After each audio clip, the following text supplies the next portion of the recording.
Hello, welcome everyone. Welcome to 2025. We've got another year of agricultural learning and excitement ahead of us. I'm really excited to get started. Um, Today we have two guests. We have Heidi Potter, who is a farmer at Summer Solstice Farm, and she's also an A&R educator at the Clark County Purdue Extension. And then we also have Bree Ollier. She is the farmer at Copper Cataract Homestead, as well as the district conservationist for the Soil and Water Conservation District at Hendricks County. And we're going to go with Heidi first. So Heidi, take it away. Thanks.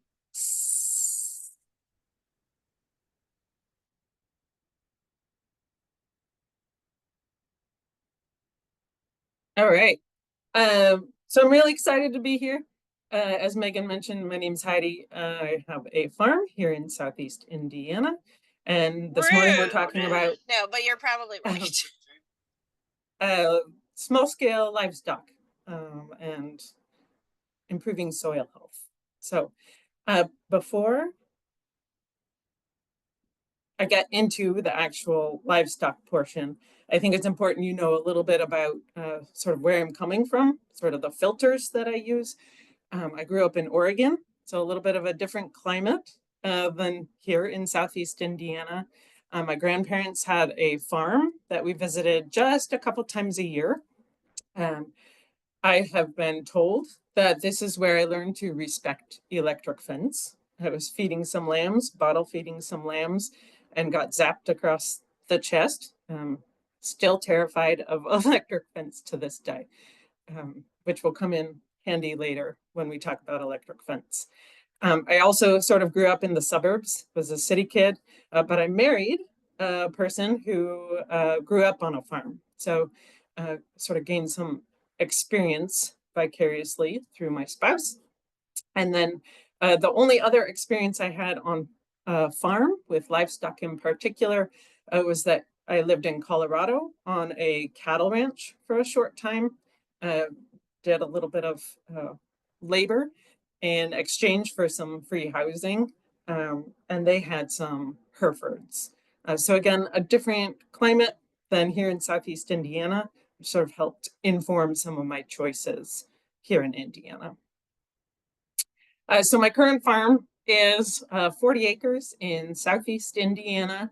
I have about 20 acres of pasture, about 10 acres of woodland, and then 3 acres sort of dedicated to quail habitat and a pond, and about 3 acres of a market garden. I will add, though, that I started this farm in Michigan's Upper Peninsula. So again, a different climate. And so my livestock choices at that time were focused more on cold tolerance rather than some of the heat tolerance that might come in more handy here in Southeast Indiana. I moved to Indiana in 2016, just so you have an idea of how long I've been here. So my current livestock, I have Dexter cattle that are actually just a little bit mixed with some low-line Angus. Dexter cattle are the smallest of the full-size breeds, as you can see from that picture in the bottom left.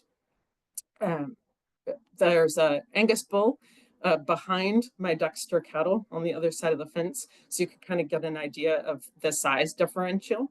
They are considered dual or triple purpose animals for milk, meat, and oxen. Some people use them as oxen. And I chose Dexters because they are super hardy and they perform well on rough pasture. So you don't need some really high quality grass to produce excellent grass-fed beef, which is what we use them for. The other livestock I have are dairy goats. So I have some alpine dairy goats and some Nigerian dwarf dairy goats. We also attempted to do a full grass-fed operation with them, but these particular genetic lines have been bred for really high production in the milk department, in the dairy department. And I couldn't really keep them in really good condition. So I do feed them some supplemental grain on the milk stand. I'll also point out that unlike cattle, dairy goats in general, love to browse rather than graze. So as you can see here, they love eating above their shoulders. Trees, shrubs, any broadleaf weeds, they love to eat. And so my goats are really good at eating, say, poison ivy and multiflora rose. They do eat some grass too, but they do prefer those broadleaf forages. So my current pasture management, I use managed intensive grazing. I try to keep them on pasture for anywhere from 10 to 11 months out of the year, depending on the year. I used some EQIP cost share funding to install a bunch of fencing. So my farm, when I first moved here in Southeast Indiana, was row crops. There was corn stubble and a little bit of hay ground. So really I was starting from scratch, which I think actually makes it easier to sort of envision what you want as opposed to making what you want fit into what already exists. So putting up this interior fence was covered by EQIP funding, put in about a mile of fence. And the particular fence that I use works for our shorter animals. I use a high tensile woven wire with wood posts, so wood braces and wood posts on the line.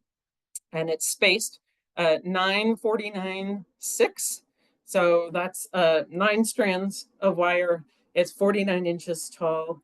And the vertical stays are 6 inches apart, which works well for all of our animals.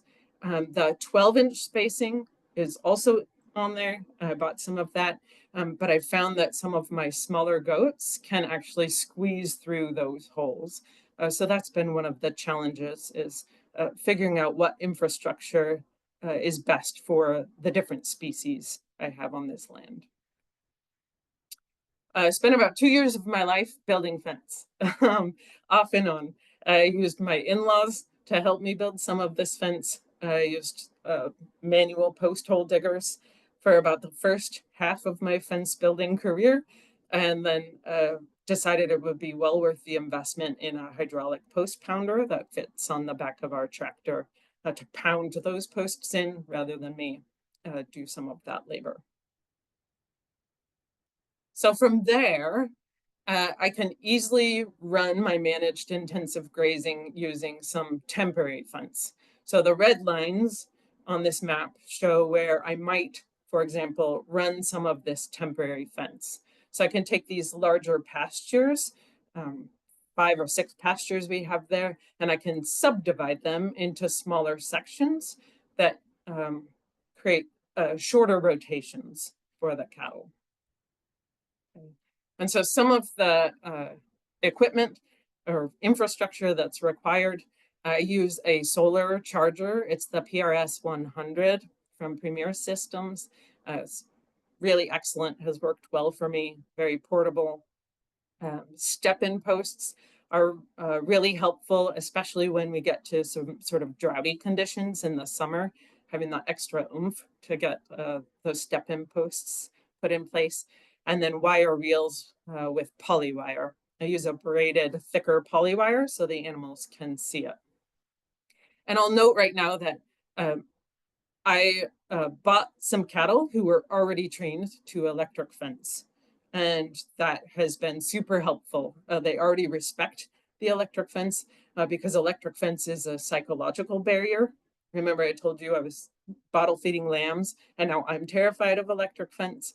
The same is true with the animals. Okay, so these cows, even if I have a piece of electric fence laying on the ground that's not hot, they will not step over it. Okay. My goats, on the other hand, are not trained to electric fence. And sometimes they respect it and sometimes they don't. So if I really wanted to incorporate them into the system in a very intensive way, I would need to do some actual training with them.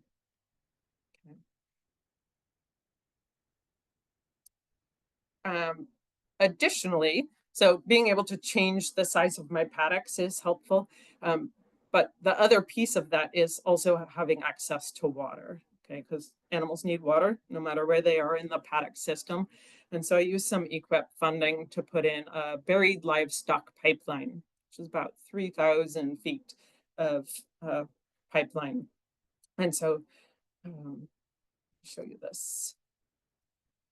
The pipeline is buried under the ground, but I have about every 100 to 150 feet these quick connect valves, which just slides into underneath the ground. They're buried in the ground, but I have PVC pipes extending up to the surface so I can access those. And so I just created this quick PVC connector with a hose thread on the end so I can connect into the water source and turn on and off that water as I need it. And so this watering system can rotate anywhere throughout the farm.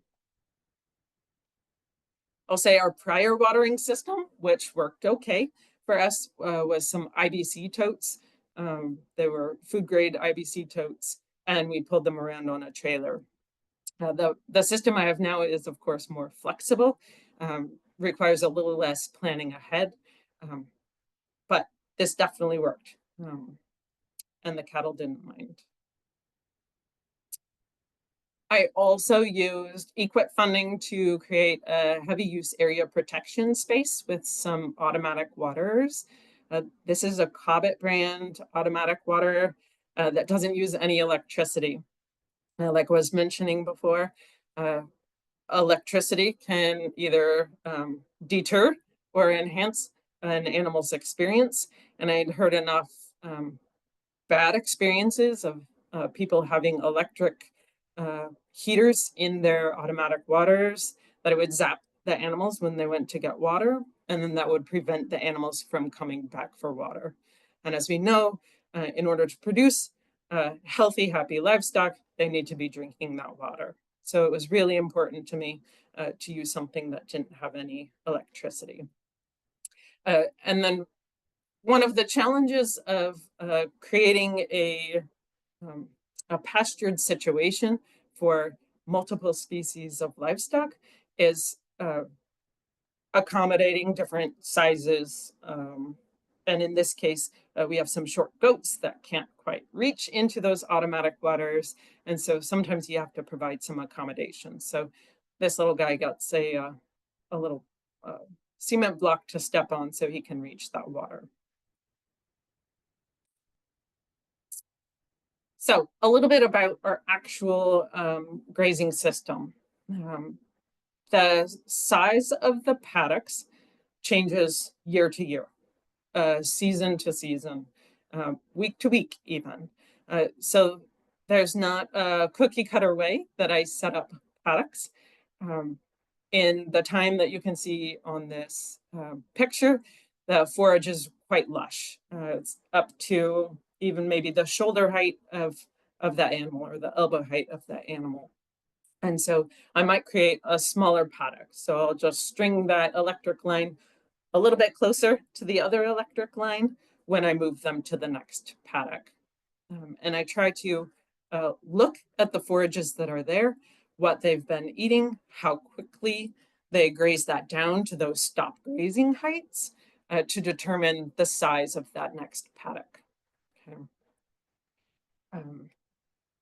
So in the summer, when that sort of growth rate on the forages starts to slow down, I might make my paddocks a little bit bigger and sometimes even pull them off pasture if we don't have enough forage growth.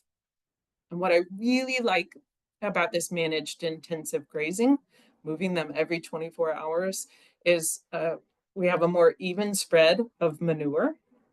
The animals better utilize the forages that are there. So as you can see in this photo, we've got some really lush clover, but you also see some orchard grass seed heads.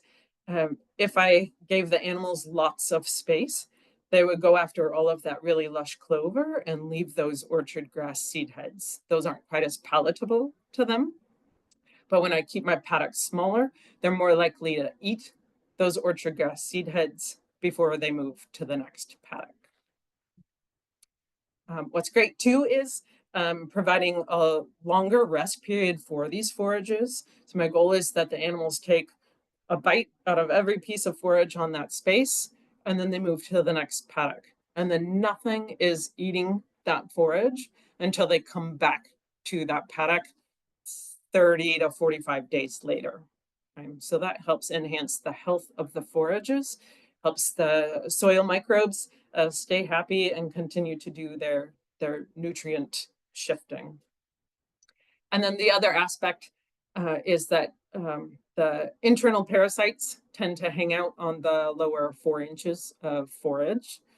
So if I'm keeping my animals eating above the 4 inches, then they have a decreased exposure to the parasites, and that stops or breaks the cycle of the parasites, which keeps my animals healthier.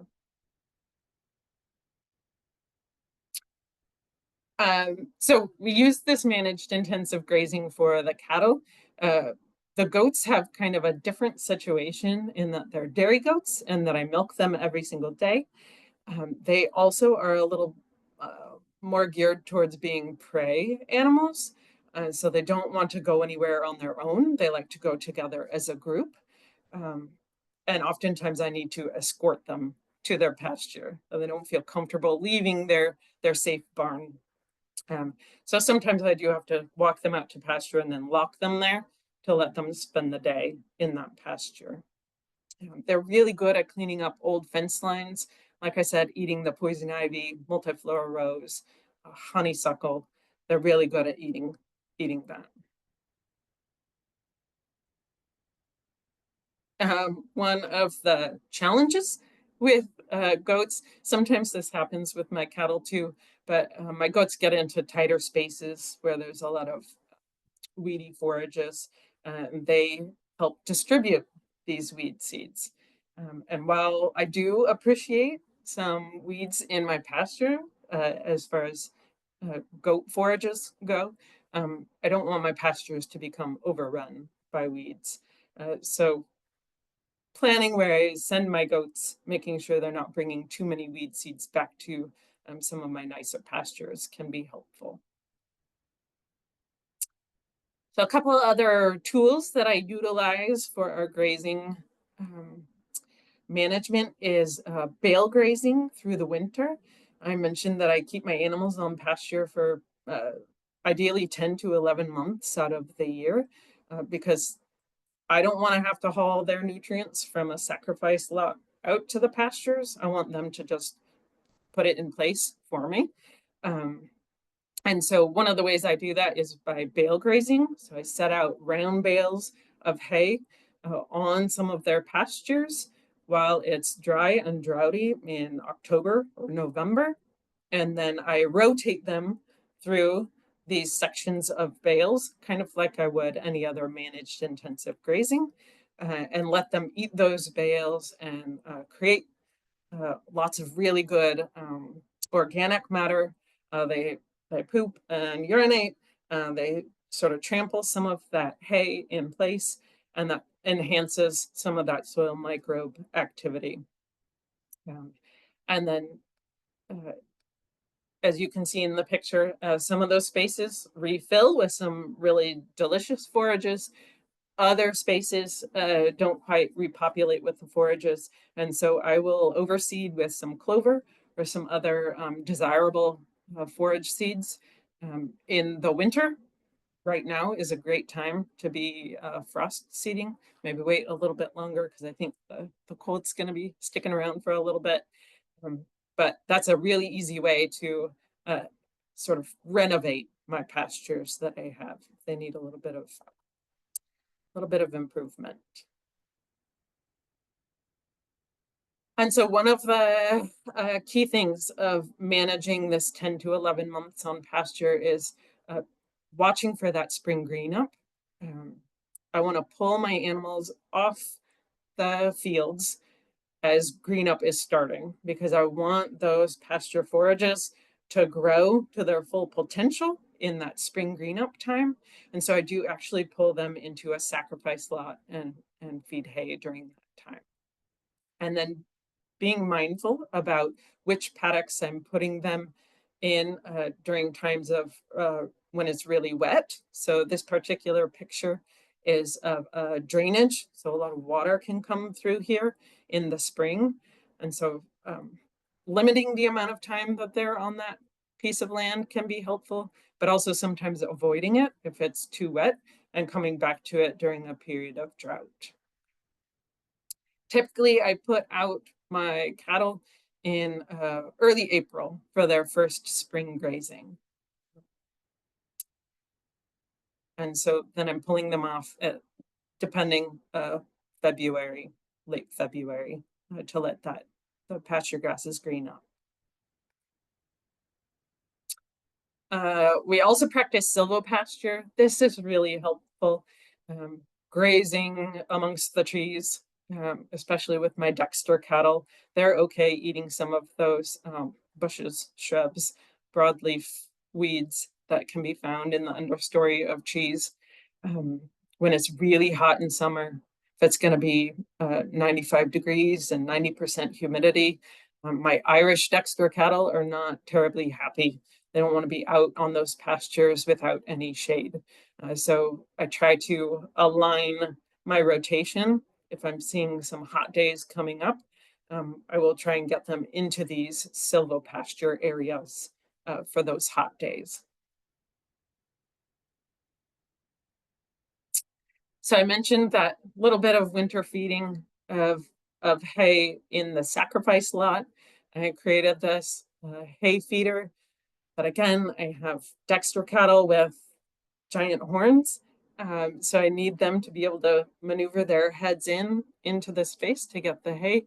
But that means that these holes are wide enough for the goats to crawl all the way into. So there's really no perfect solution. I'd rather have the extra nutrients and waste hay to compost and throw out into my garden or onto my fields, rather than have animals who can't access food. So the question is, how did we get here? Like I said, started the farm with corn stubble, right? So a blank slate, which is really exciting. EQIP funding came in handy for this. We used a lot of cover crops. In this picture, you can see we had freshly seeded some teff. Teff is a drought-tolerant grass. That's a good emergency forage crop. Can be ready to graze or hay within 45 days, which is pretty awesome. And we also utilize the local soil and water conservation district's no-till drill. And then, of course, all of the corn stubble land, all of that row crop land was seeded into teff that first year. And then since then, we've been using various rotation of cover crops. Each year we would choose one particular pasture that we would actually seed into cool season grasses, again, using EQIP funding, but everything else would be, again, rotated through some cover crops. I'm using my farmer hat here to highly recommend Albert Lee Seed. They have really awesome selection of cover crop seeds, and they'll even do custom blends for you. So that's who I typically choose as my cover crop seed vendor. So we've utilized all kinds. Clovers, peas and oats is a favorite, especially amongst the goats. That's one of their favorites to keep milk production up. Millet, that's the picture with the with the tractor. That's some millet as tall as the tractor. It put down around 25,000 pounds of wet biomass. We actually measured it out. It was really cool. Some sorghum and Sudan grass, and then the cross sorghum Sudan grass, which is called Sudex. Brassicas are excellent. We use those for our fall or sometimes spring. I mentioned teff, sunflowers, just really beautiful, excellent for the pollinators, cowpeas. And so we we try to rotate these just like we would a crop rotation, right? So if we want to feed these microbes, we want to improve our soil health. We want some cover crops that put down really good biomass to improve our organic matter, others to help scavenge some of those nutrients, but always trying to keep the dirt covered. We're trying to turn it into soil. And then I should mention that in the top picture, that's a flail mower. So that's turning buckwheat into really small, tiny pieces of green matter, which makes it a little bit easier to break down. And then I know Megan's probably mad at me for showing this picture, but we did utilize a moldboard plow with our millet. That's flipping the soil over the top 6 inches all the way over. There's pretty aggressive tillage, but we thought that would be an appropriate way to incorporate some of this millet and start building up some of those microbes. And so what's great about utilizing livestock while trying to establish pasture is they can graze a bunch of these cover crops. The bottom left corner, that's our cows in some Sudex. That's that sorghum Sudan cross. And the only issue with Sudex is sometimes it can cause some toxicity issues, some prussic acid poisoning if you're grazing it just after a frost, or if you're having a really droughty period. But otherwise it produces really excellent biomass. Our cows really enjoyed eating that.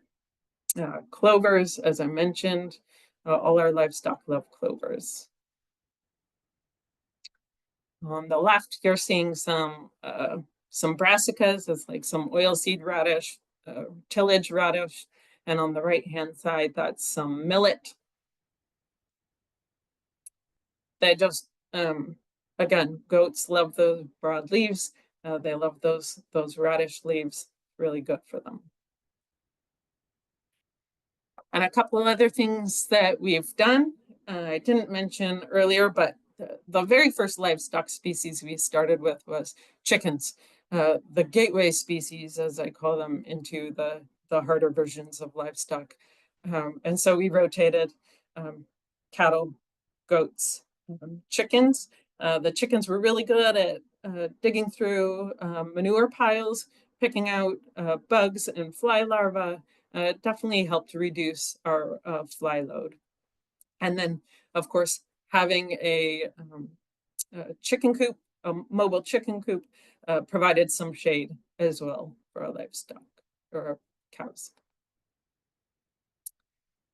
And then with our sacrifice lot, feeding that hay, I use a bunch of that leftover bedding and manure and turn it into compost. And that ends up in the garden because I have a market garden. So really helpful trying to keep all of those inputs on our land as much as possible, cycle the nutrients, create a more sustainable system on our farm. So 3 thoughts to leave you with, and then I'll be out of here. Choose species that fit with your current conditions. Like I mentioned, we were in the Upper Peninsula. Cold was an issue. So we chose animals that were cold hardy, right? If I only had woods, I wouldn't choose cattle because they're grazing animals. I would choose animals that do well in woods, like goats or pigs. Secondly, have your infrastructure in place before you bring home your livestock. This is really important. If you don't have fencing, you're not going to be able to keep those animals in unless they're already trained to some sort of electric fence. And then keep your numbers manageable. More is not always better. Refine your system, figure out what works best, and then you can add the appropriate number of animals as your system can sustain. So my contact information, there's my farm contact information. You can ask me anything about my farm. And then technically in my role with Purdue Extension in Clark County, I don't just serve people in Clark County. I'll answer anybody's questions. But maybe have a few more resources at my disposal through my extension gig. And questions, I guess.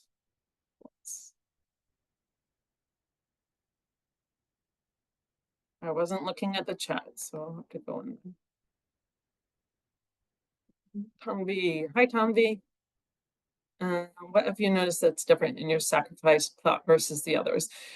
So the sacrifice plot produces really lush green forage. There's obviously a lot of nutrients in there when the cattle are not. But once the cattle are in there, I'm seeing some compaction, definitely some compaction, sort of utilizing the bale grazing within that sacrifice plot has been helpful, but accessing those nutrients and then getting them available to spread elsewhere has been a little bit of a challenge. So really, we're just kind of building up some really nutrient-rich space. Good question. Let's see here. This sounds like a lot of management compared to larger scale free choice grazing. Why would a farmer choose to manage pastures this way? Yeah, that's a really good point. It's easy to just put your animals on 40 acres and say, enjoy, right? But the forages themselves don't tend to last as long. Every time you're eating or taking a bite out of one of those forages, you're taking away its ability to photosynthesize, right? And so animals will choose the species that are more palatable and eventually eat them into oblivion. So suddenly you'll have a pasture with just a bunch of non-palatable forages, as well as some bare ground, which is perfect for weeds setting in. And we've all driven past those pastures, right, where you see them, they look like golf courses. They're trimmed so very low, and the animals are having to work really hard to get the nutrients they need. So yes, it does take more management, but as a farmer, I also feel like it's my job to be with my animals. So I see them every day. I need to put eyes on them every single day. And why not move them to a new pasture while I'm doing it?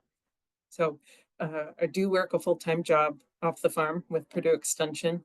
And so sometimes when I've got a busy week ahead of me, I'll spend a Sunday laying out my 5 plots for the week, my 5 small paddocks, so that it's all set. And all I have to do at the end of the day is go out, pull my hot wire off, call the girls into the next pasture, put that hot wire back on. So I've created some systems that actually allow me to be a little more flexible with my schedule. And technically, I am overstocked with the number of animals that I have. And the only reason I can do that is because I actually move them frequently, because my pastures get more rest in between grazing periods. They're actually producing more forage throughout the year. Good question. How did we measure the wet biomass? So we cut the forage from a given space. I think it was 2.5 feet by 4 feet, and we weighed it. And then we did some math calculations to actually figure out how much that would have been over the acre. What percent of your available grazing land do you have animals actively on at any time?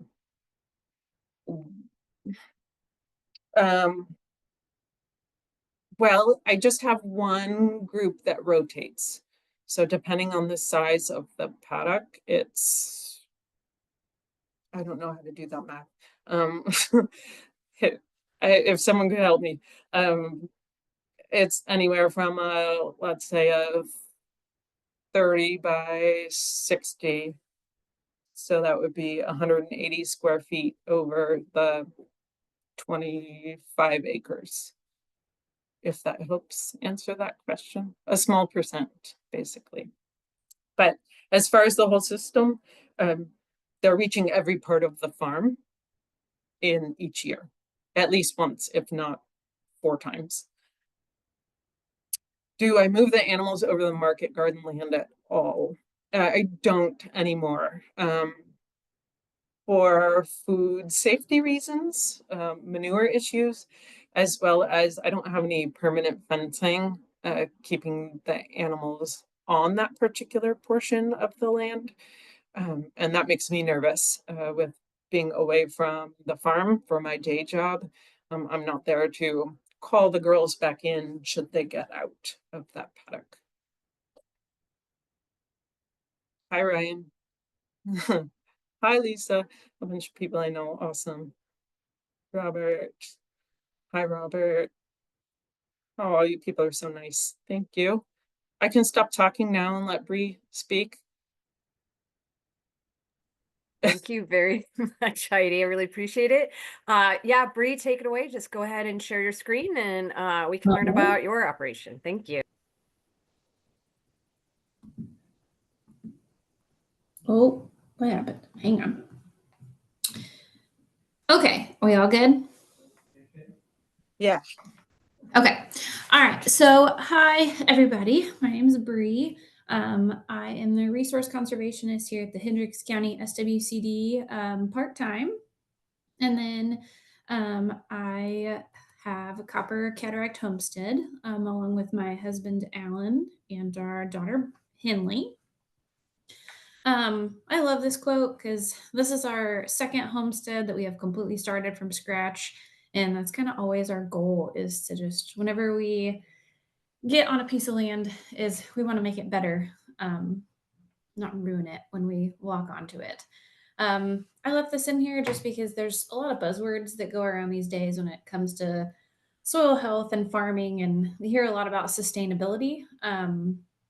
I've kind of moved away from sustainability because I don't want to sustain. I want it to get better. I want new.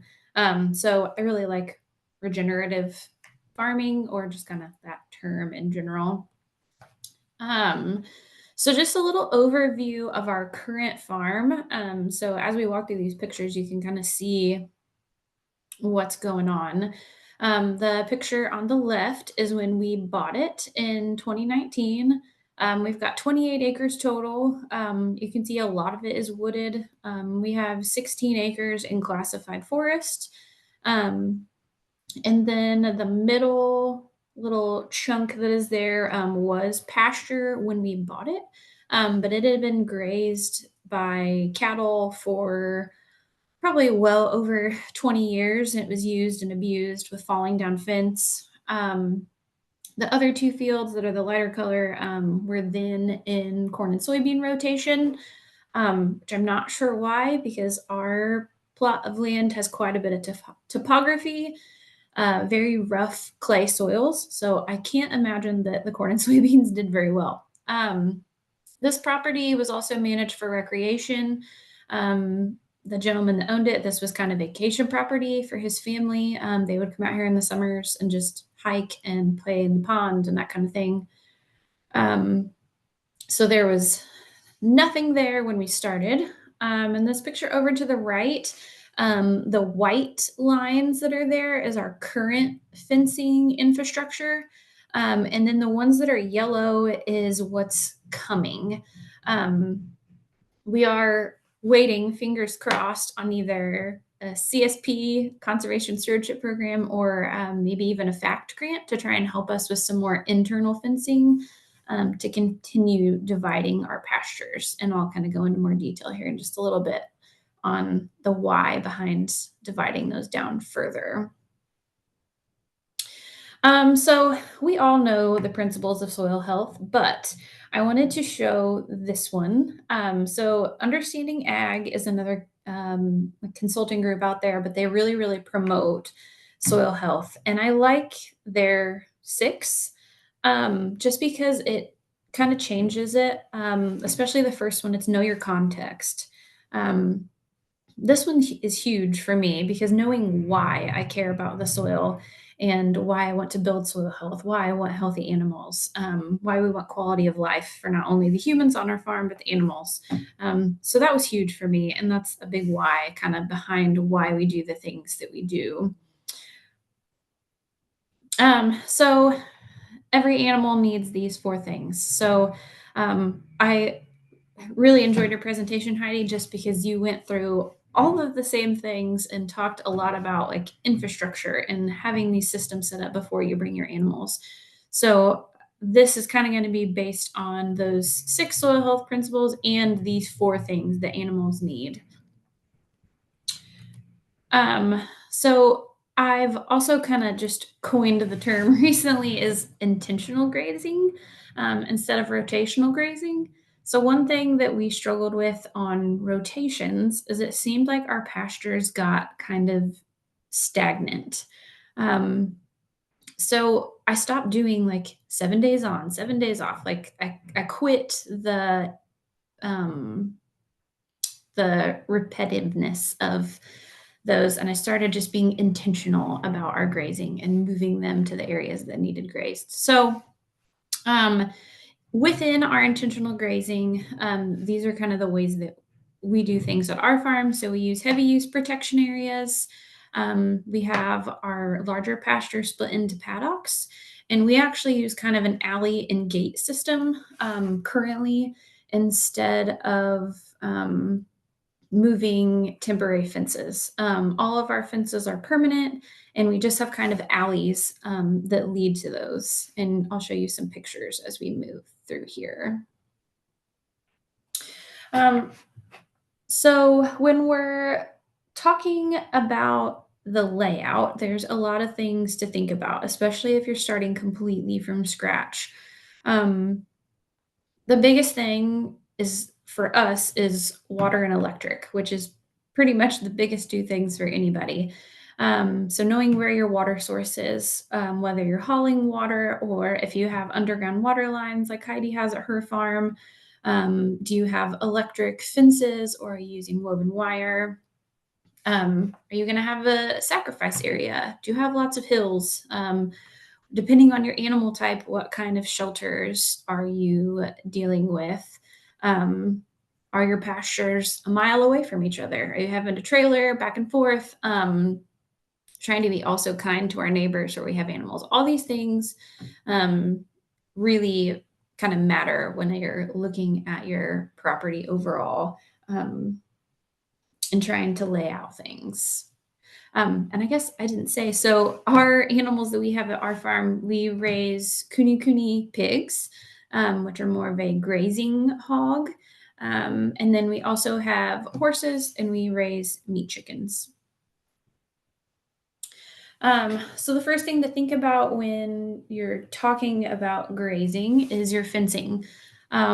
We have permanent perimeter fence, which is this picture up in the top right, the poly wire. That's what we use um, on all of our exterior perimeter fence. And mainly our reason for that is because we have horses. So I started a little backwards when it came into rotational grazing or intensive grazing. Um, Most horse people don't worry about that. It's more of a cattle or goat or like a production animal thing. But I got really tired of just running out of grass and having bare dirt and mud all the time. And I figured there had to be a way to fix it.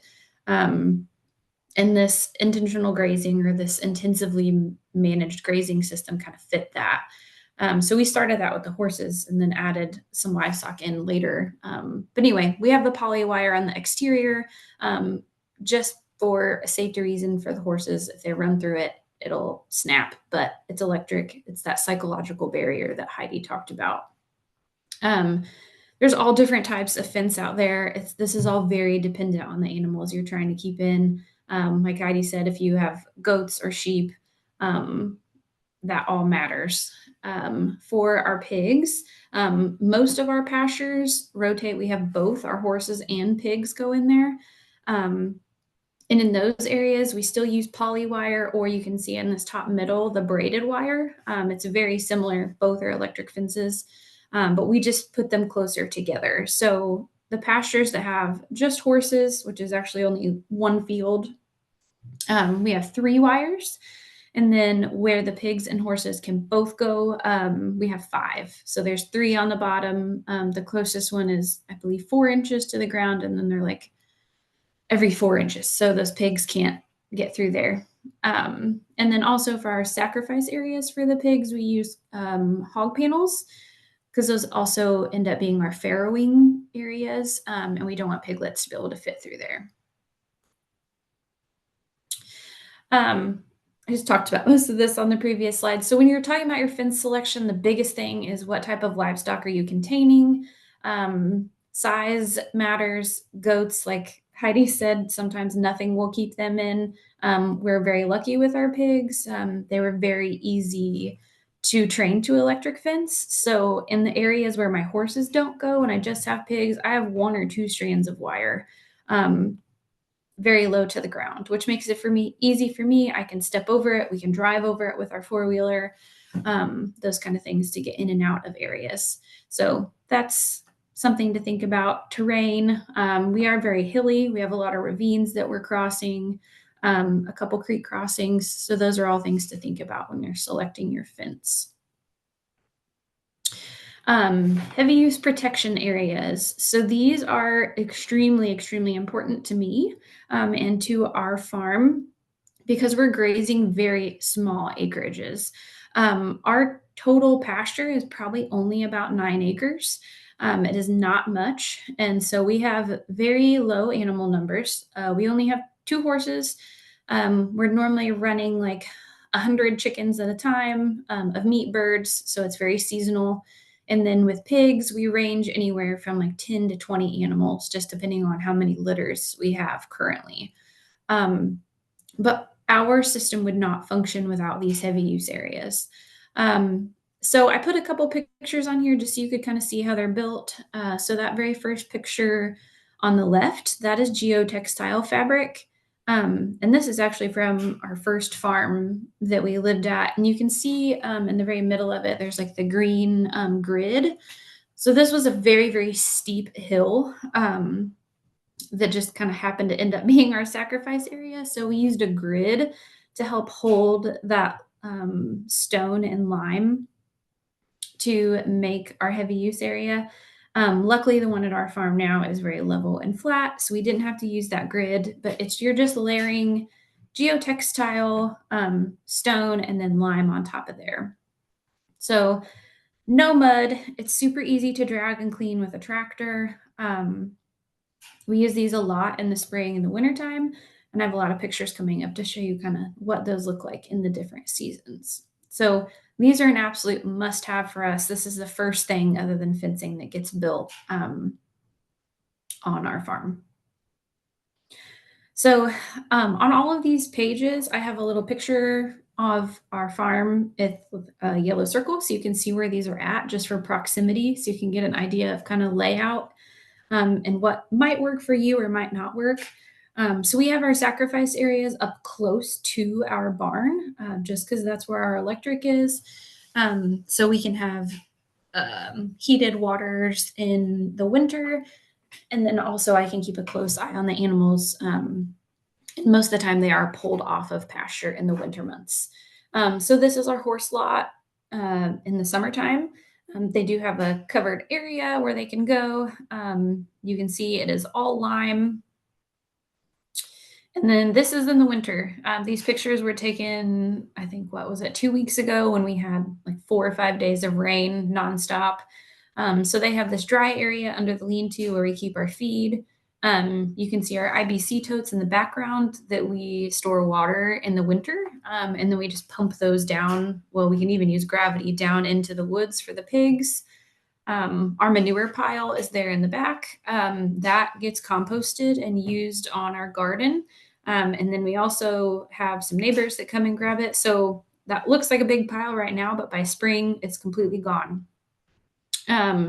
But this whole heavy use area, you can kind of see my daughter walking out there. There's no mud, and we had 5 inches of rain.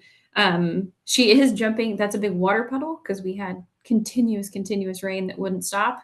But keeping your animals out of the mud is helps with parasite issues. It helps with hoof issues. Just disease and all of that stuff is a lot lower. So we do scrape this every single week with the tractor, or I go out with a pitchfork and just kind of hand shovel it to keep it cleaned up.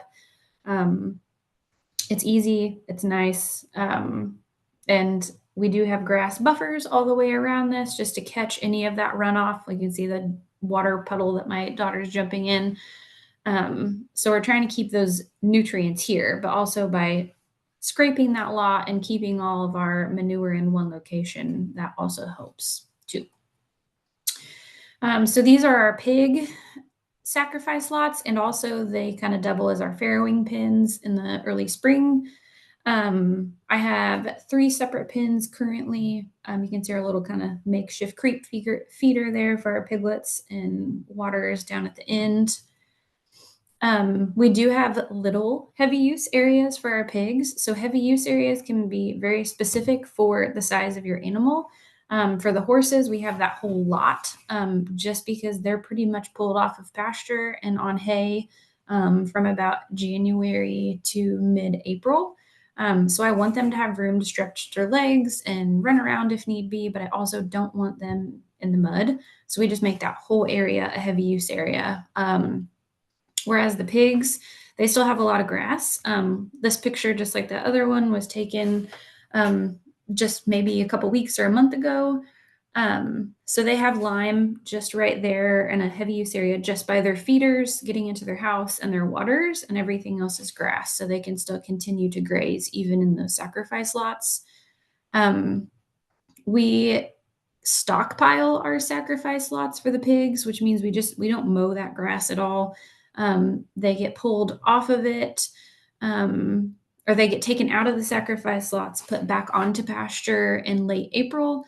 And so from April all the way through probably December, those lots just sit. So that grass gets really tall. You can actually see all the vines on that fence. That was all pumpkin vines because we supplemental feed pumpkins. So these lots grow up huge in pumpkins. So when they get put in there in the fall or in the winter, they're very happy to move back there. This is kind of the difference in what they look like. So summer, very dry when we're farrowing, or in the early spring. And then the picture on the left was just from a couple weeks ago when we had all that rain. But it is not mud, thank goodness. They are standing in a couple inches of water, but it only takes 24 to 48 hours for that water to go down. This is still allowing them to stay drier. They're not getting stuck. They're not waiting. Our disease issues, our hoof issues are good. They have a clean space to eat. So I cannot stress enough how much we use our heavy use areas.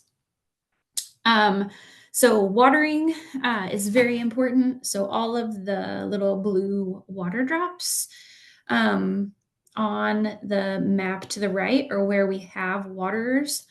And then the red squares are where we have hydrants.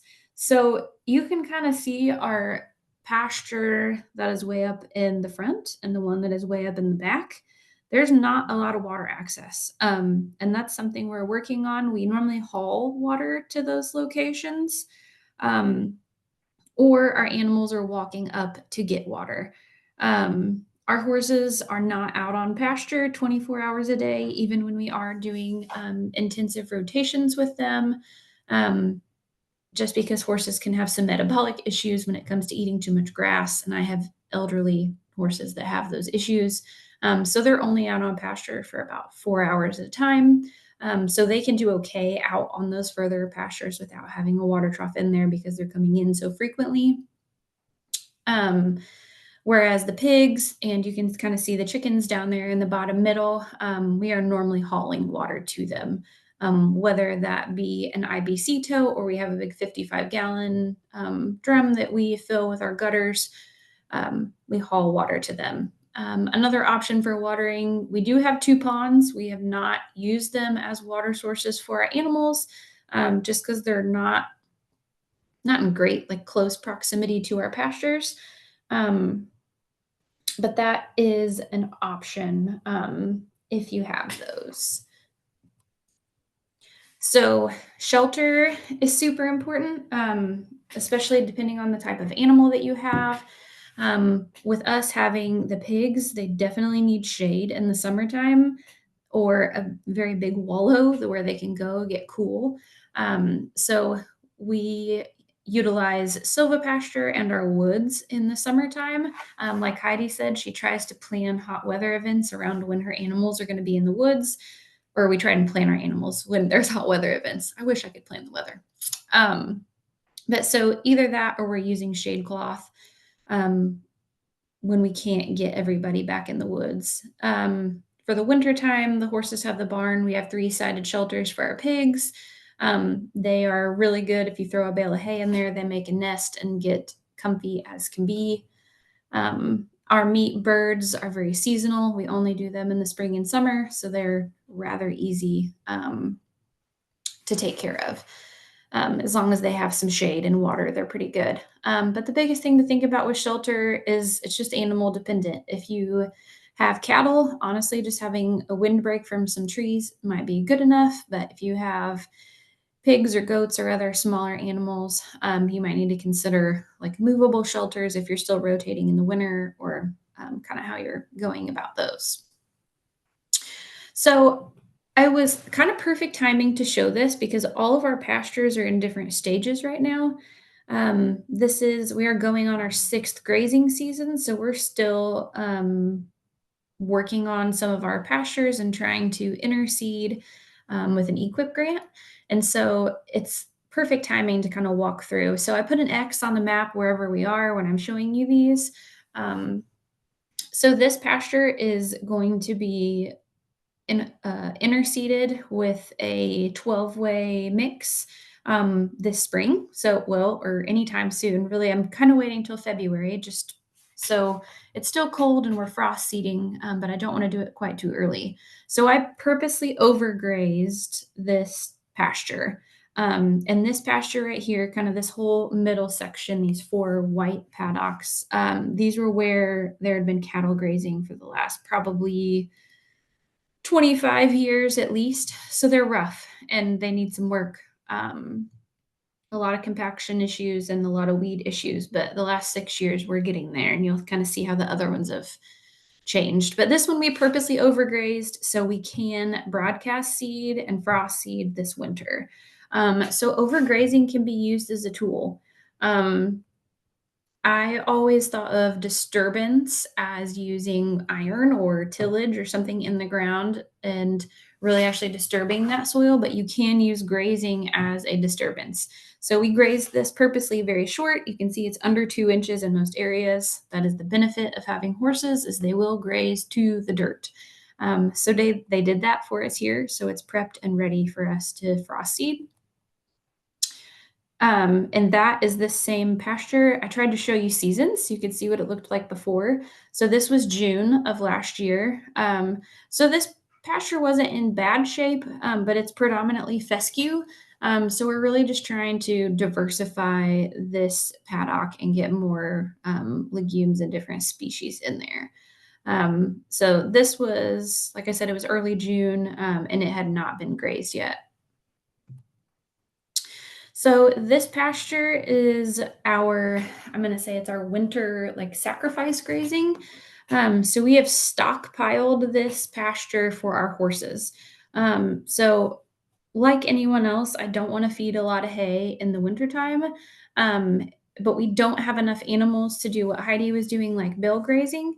So I chose to stockpile a pasture for them to eat this winter. As you saw in the pictures, we are still supplementing with hay, but this does help cut down on those hay costs. So there has been no animals on this pasture other than our boar. So just him on an acre by himself. You can't even tell he was out there.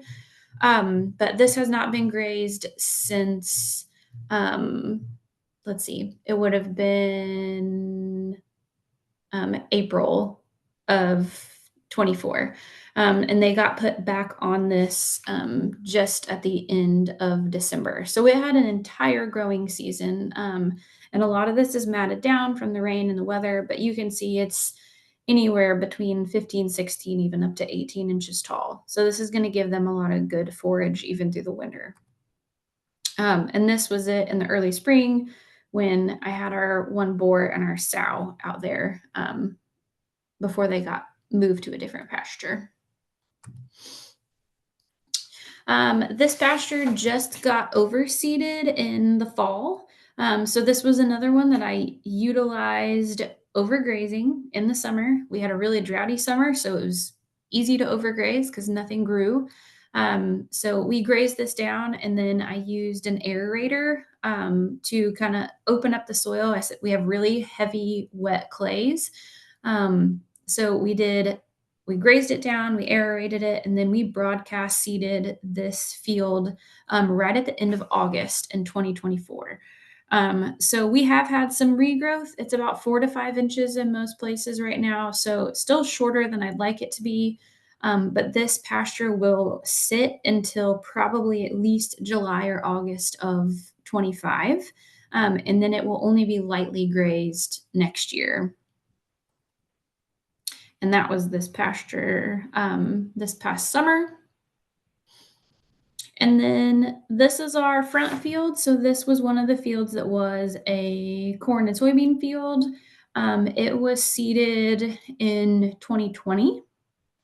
And this one is currently one big pasture. So this is one of the areas we're lacking and we're not grazing evenly, which means that some areas are being grazed completely down and other areas are still up to my waist haul. So this is one where you can see those yellow lines. I really want to split this into 4 paddocks. So it's about half-acre size paddocks so we can more evenly graze. So they're not leaving things behind. So when you do have small animal numbers and small stocking rates, that means you need smaller paddocks for them to evenly graze and distribute that manure. So that is one thing we are improving on. The horses were on here off and on this summer. Normally when we put animals out to pasture, it's all very weather dependent, just like Heidi says. There's no cookie cutter way to do this. But normally the longest they're on an area is maybe 3 or 4 days, and then we're pulling them off and putting them on a different paddock so those can rest. But you can see this winter, this is probably sitting at about 12 to 14 inches. And this again will rest until like spring to summer, just depending on where I put them first. There's a picture of it this past summer. Really lush, beautiful pasture. It took really well. We're happy with it. And then this pasture is one that got reseeded a year ago. So this would have been seeded the fall of 2023. And it was only grazed in total, probably 12 to 14 days this summer. We did bush hog it twice to control some briars. We are in the middle of the woods, so we do have a lot of briars and multiflora and some shrubby stuff that likes to come in. So we do use a bush hog for weed management, just because, like I said, we have low stocking densities, and we have horses and pigs. They're not going to eat those things. They're not going to trample those things very well. But currently this pasture is sitting about 7 to 8 inches. That's where I really like my pastures to be, if not a little taller, to rest through the winter. And here is kind of the bottom part of that field in the last spring. And then this back area is currently only being grazed by our pigs. It's very hilly. You have to go through a big ravine and woods to get to it. And our tiny little coonies do a great job of meandering through the woods. And they eat all the acorns and things on the way. So you can see the yellow lines in there is where I'm really hoping to get more internal fencing put up so we can better utilize this area. Currently, they have access to that whole pasture. But what I'm doing is I'm rotating them between this larger pasture and then also the 4 other like middle paddocks that the horses have. So this is still getting continued rest. throughout the spring and summer, but I really just need to get it split into smaller paddocks to graze it more evenly. But right now, pigs are still currently on this. I have six pigs that are back here. And this is probably about 2.5 to 3 acres. So the six little pigs are not even putting a dent in it. And that's why I've continued to leave them out through the winter so they can actively graze. And it's about 9 to 10 inches currently. This field was also one of the crop fields, and it was planted in 2022. And here is a couple pictures of it. So this field actually was reseeded into cover crops last year. So we had our woods logged, and this back pasture ended up being the landing. And so they drove semis and skidders and everything else back there. And it was pretty much bare dirt. So we fall seeded in August when they were done cover crop, or when they were done logging. We put in some annual ryegrass, some peas, vetch, and crimson clover, and it was absolutely gorgeous. The pigs loved it. It was a great nurse crop before that pasture came back up again and our permanent perennial grasses came back in. But this was a great winter, fall, and early spring cover that our animals really enjoyed. This is kind of a picture of our woods that we graze. I will say you need to be very, very careful when grazing woods. Know your animals, know your species, know their impact. With our kuni pigs, they don't really root much. Obviously, they're small animals. They don't get much over 250 pounds, so they're not making a big impact like cattle would. We don't let our horses in the woods, but it's mainly we only graze our hogs in the woods. They do a fantastic job cleaning up acorns. Acorns are a great source of protein and good fats for them. We see a lot of weight getting put on our market hogs from acorns. And these are our woods currently. So I do walk our woods a lot just to make sure that we're not having any erosion. There's not any really bad trailing. So we try and do a good job of keeping an eye on it. And currently, I'm super happy with where we are. We have like I said, our equip contract also covered some brush management. So you can see, which everything's dead because it's fall in these pictures. But we've been working on getting rid of multiflora rose and Asian bush honeysuckle and autumn olive. So the pigs are kind of helping to trample down some of that dead brush that's left in there from those. And this is our woods in the summer. So you can tell, you can kind of see a little path through the center where the pigs have gone, but not much. And they really do enjoy the shade. So what's next for our farm, other than still kind of working on pasture seedings, is silvopasture. So with having our pigs, they are very sensitive to heat, and they also love eating fruits and nuts. So the next best thing we thought, and the places that I love grazing the most, is our woods. So we are actually going to be planting quite a diverse mix of trees into our pastures to try and get some more of that silvopasture going. Currently, our pasture management is grazing with the animals. We do mow 1 or 2 times a year to control briars and weeds, just because our stocking densities are very low of animals. We don't get those weeds trampled and taken care of. But adding more internal fencing should help that. We do use aeration or an aerator pulled behind our tractor, just because we do have such wet, heavy clays. I have used some foliar sprays in the past. I still don't know if those are good or bad, just kind of far as like humic acid and like biological stuff. We don't use any type of herbicides on our pastures. There's a lot of weeds that are beneficial and have a lot of micronutrients that are great for our animals. So I don't want to promote a bunch of weeds, but having some in there is just fine. And then we also have a manure spreader that we use. If we don't use all of our manure on the garden, it'll get spread back out on the pastures. And then some of, I guess, just a couple takeaways. Um, it's just heavy use protection areas are a must when you have small acreage for pastures. Just like Heidi said, it's really not a cookie cutter system. There's no set number of days to graze. There's no set paddock pasture size. Really just watching and walking your pastures, being with your animals every day. That's the easiest way to kind of figure all of this out. Um, Small acres, small amounts of animals mean small pastures. I always thought that an acre was small enough, but it's not. And most of our internal fencing, we're trying to cut things down to like a quarter of an acre to a half an acre, just so we can get that even grazing. Every year is different. So when you think you have it all figured out, you'll have another year that's the complete opposite of what you thought it was. And then I always plan for the worst because we're getting really, really crazy weather patterns. So I always try and plan for the worst drought. So we have pastures stockpiled. I have places I can pull animals off if we need longer rest periods. Just trying to plan for the worst. And just like Heidi said too, don't get too many animals. Always have a buffer zone in there.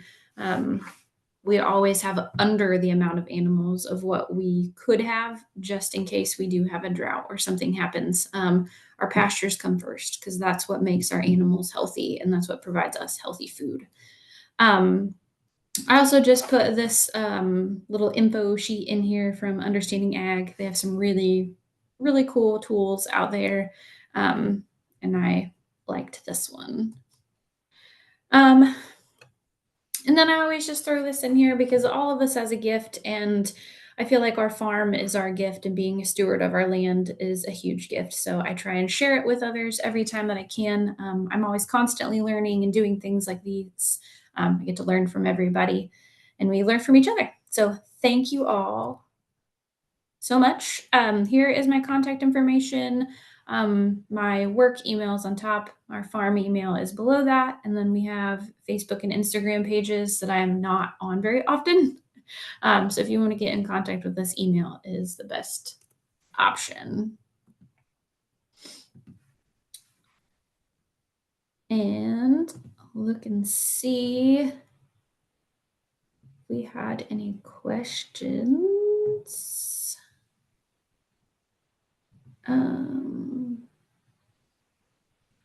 Oh goodness, there's a lot in here.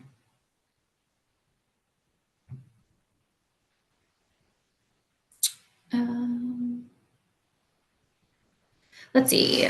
Since you're grazing 3 different species with 3 different nutritional needs, can you share the seed mix you're utilizing? Yes.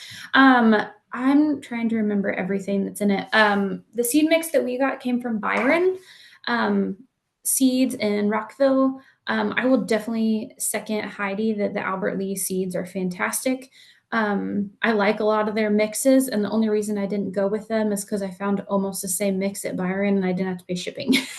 But it was, I want to say it was kind of those typicals. It was like orchard grass, brome grass, festolium. It did have chicory, plantain.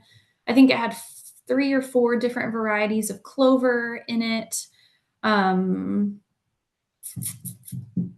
to remember. And it might have even had like cow peas or winter peas or something like that in it too. But I want to say it was like a 10 to 12 way mix. But so far I've been really happy with it. Let's see, go to places for resources. I would say for sure, like I saw some of my Understanding Ag things that I put on there. They're fantastic when it comes about grazing. They have a lot of online resources. I think they even have a YouTube page that's really good. And then reach out to your area grazing specialist from NRCS. They're a great wealth of knowledge too. Those are the 2 that I can think of off the top of my head. There are, like, if you kind of are in that homesteading realm, like the Indiana homesteaders or some of those, there's a lot of people that do rotational grazing in those areas too. Let's see. So silvopasture. Silvopasture is kind of a mix of pasture and woods. So typically, we are grazing in our woods, and I don't know if I'd call our what we are currently doing silvopasture just because it is a wood lot. There's really no grass in there.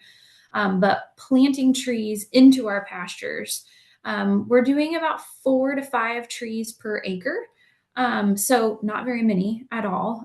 You still want that sun to get down in there. We have selected some trees that have kind of like a spottier shade cover, so they have smaller leaves. So you're still going to get more of that sunlight down through there. And then silvopasture also is just kind of selecting fruit and nut trees. So you're providing another forage type for your animal, and a different type of nutritional food source for them. So yeah, it's basically just having trees in your pasture, whether that means you're taking a woodlot and you're removing trees and then planting grass into those, or you can take a pasture and plant trees into it. So you can kind of go either direction into a silver pasture system.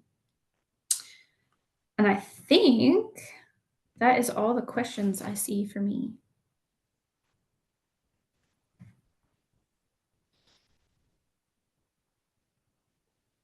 Thank you so much, Bree. Really appreciate your expertise on this.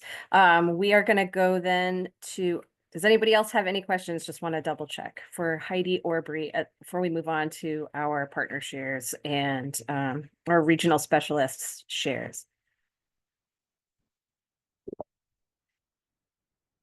No.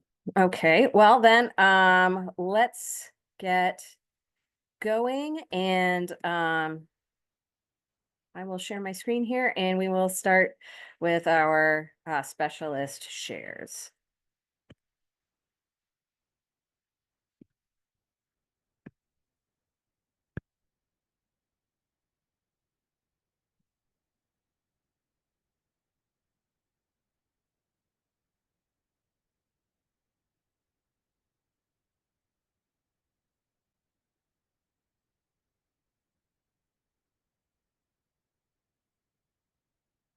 Sorry, it always takes me forever to get this going.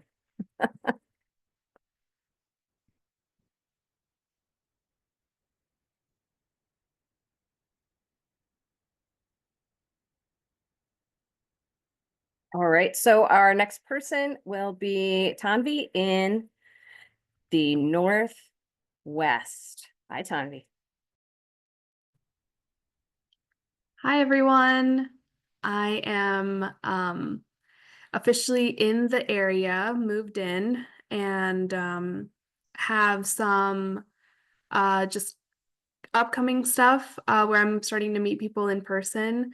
As for the past month, I went to an Arrowhead RC&D meeting, education meeting up north. So I got to meet a lot of people in the SWCD offices around the counties. And there's some upcoming Envirothon that's happening in March. So look out for that. And then rafting trips for elementary high school students. So also just doing meet and greets with SWCD people in Porter and Montgomery County. So I just met them and kind of getting to know what the counties have, any working groups, what's working, what more support can I offer. So that's all happening, which is exciting. And then Wabash River Enhancement Corporation, I met with Amy Presson, who is just looking for points of collaboration for rain gardens or any kind of water enhancement in urban areas, and can do water planting gardens in rainwater systems. So combining water and soil together. And then it was my first week in the Tippecanoe area office, which was really exciting to meet all these people who I've heard about and putting some faces to the names. So I'll be in the office around if anyone ever wants to come in and say hi or set up some times to meet, and just continuing to do more on ground stuff. So we'll see what we get up to.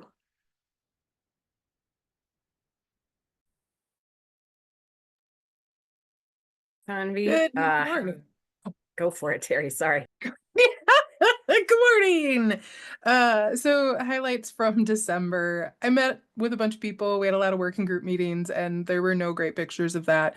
So I have offered pictures of some of my adventures from this during the winter break. And so I took lots of hikes with my pups, and it's been really cold, so there had to be winter jackets. The picture in the middle is Stullins. So my family makes Christmas Stullins every year, and so this is a picture of those beautiful desserts that are filled with nothing but love and lots of sugar. But last month was a short month, and I did get to meet most of the working groups in the Northeast, had a meeting at some point during that time and supporting those folks. And then also just kind of plugging away. We are hopefully going to be going live with a new website within the next 2 months or so that we can have easier access to those resources and all the information that we have there. So that is my highlight from the Northeast. Awesome. How about Casey in the Southwest? Hi, everyone.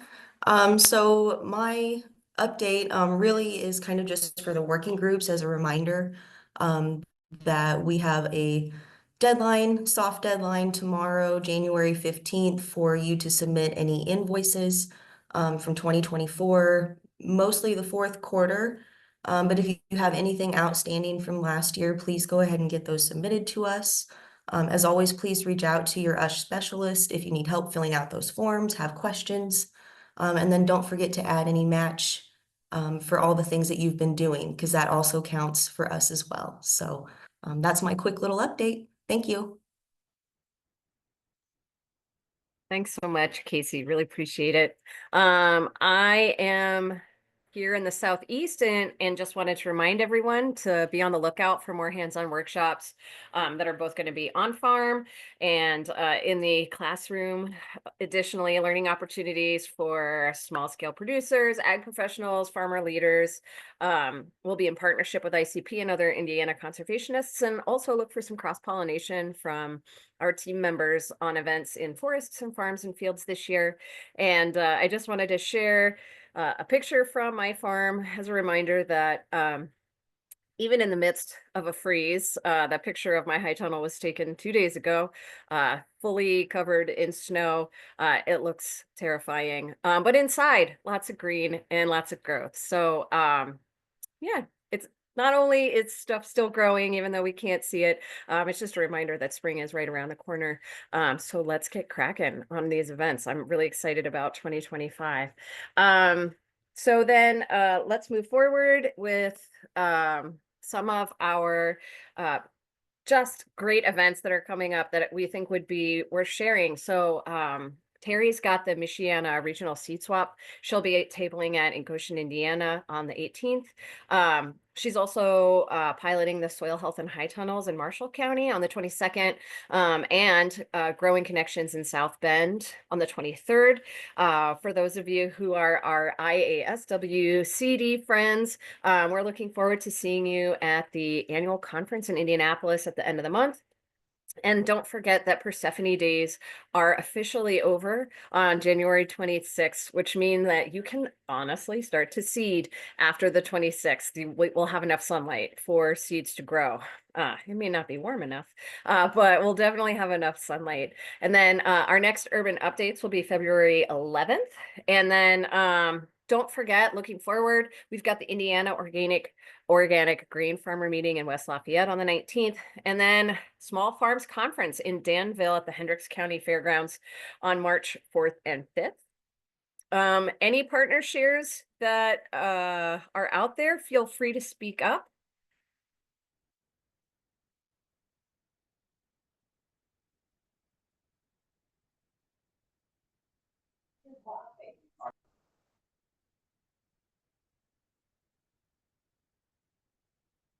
thought I heard someone's You did. I voice. don't know No? if you saw in Okay. the comments that Mariah had shared a pollinator one coming up.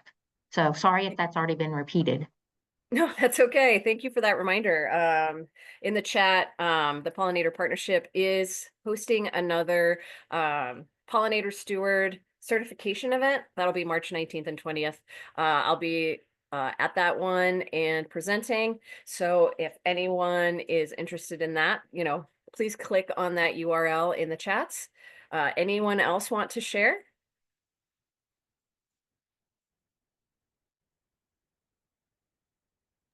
All right, it looks like we're getting down to the end of our time, so let's just move forward. Our next meeting, like I said before, is February 11th. The next topic is to be determined. And then just keep this in the back of your mind. We will be changing the time or the dates, the recurring dates for our urban updates in April. So rather than the second Tuesday of the month, we'll be changing it to the first Wednesday of the month. We've heard a lot of feedback that some recurring meetings are just clashing with our urban updates and that we're not really getting the opportunity to share all this information. So please don't forget that all of this information is going to be shared via our box account that you can find on our website. And so if anyone else wants to share, feel free to pop in really quick before we end the meeting. But otherwise, thanks so much for sharing this time with us. And we really look forward to sharing our information and learning from you in 2025. So thanks so much, everyone, and have a great day. Megan, it looks like Heather said no big shares, but Women for the Land is scheduling women's learning circles. Heather, would you mind just speaking really quickly about what a women's learning circle is? Hi, sure. Yeah, can you guys hear me okay? Yep. Yeah, thank you. Thanks for mentioning that, Tanvi. I'm looking forward to meeting you. So for those of you that don't know, Women for the Land is an initiative of the Indiana Conservation Partnership, and we work specifically with local SWCDs, but really any organizations, conservation partners that are interested in doing women's learning circles, which are programs delivered to women by women, conservation focused, and done in an informal learning style. So we just want to empower women in Indiana with all the information that we can share. So if anybody is interested in potentially partnering on that, we provide lots of resources and support, discussion leaders to lead the meetings, and we just try and make it as easy for you as possible. So I did leave my email in the meeting chat, and I hope to hear from you if you have an interest. Thank you. Thanks so much, Heather. I was lucky enough to get to participate in one last year in Shelby and Rush counties, and it was a lovely day with a great farm visit. And I met so many interesting and engaged female conservationists. So I encourage anyone who's even got the slightest amount of interest to get one started. It's great. Anyone else? All right, we'll call it a day. Have a great Tuesday, and we'll see you next month.